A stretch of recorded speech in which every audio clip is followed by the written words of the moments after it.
Greetings, this is Greg. I want to make a quick video to explain how to install the Vaitrix boost gauge. This particular one is what they call the plug-and-play gauge.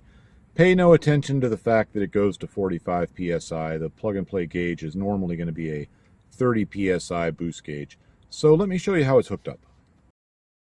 Okay, I spun the car around so it's in the sun. So you can kind of get oriented here. We're on the passenger side of the engine compartment, and just on the other side of this hose you can see a sensor. That is the manifold pressure sensor, and there will normally be an electrical connector on it, just like this one.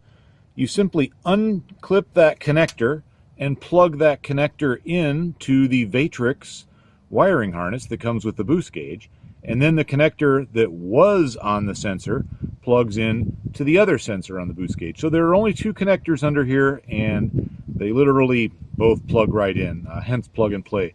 Very easy to deal with. Now let's take a look at the power sources.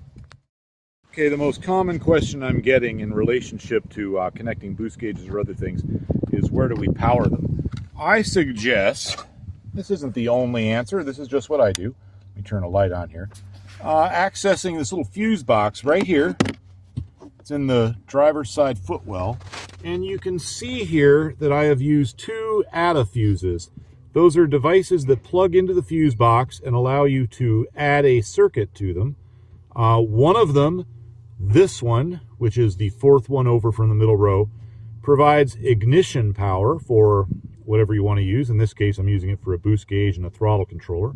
And the one at the far end of that row provides hot power, in other words, power that's on all the time, typically used for memory of a boost gauge or something like that. And then this wire here is the ground for the gauge. So there are three wires for the gauge, and there's no cutting of factory wiring necessary. I connect this ground here to a bolt that's already there, and I use the ADA fuse, and then these both crimp connect to the Vaitrix wiring with an included connector. These two ADA fuse devices are from an auto parts store, really any auto parts store. It's a pretty generic thing. So that's it for the wiring. It's all very, very easy. And then in regards to wiring routing, I just go up above this plastic cover and then keep everything tucked up in such a way that it can't interfere with pedals or steering or anything like that. And the way I route them into the engine bay, let's come over here. So get oriented here, and you can see the brake booster. That should help. There's a hole in the firewall here, which has a rubber grommet in it. Actually, the grommet's missing in my car. Normally it is in there. I make a hole in the grommet. But in any case, there's a hole in the firewall already there, easy to access. You can bring all your wires right through there, then run them across or wherever you need to go.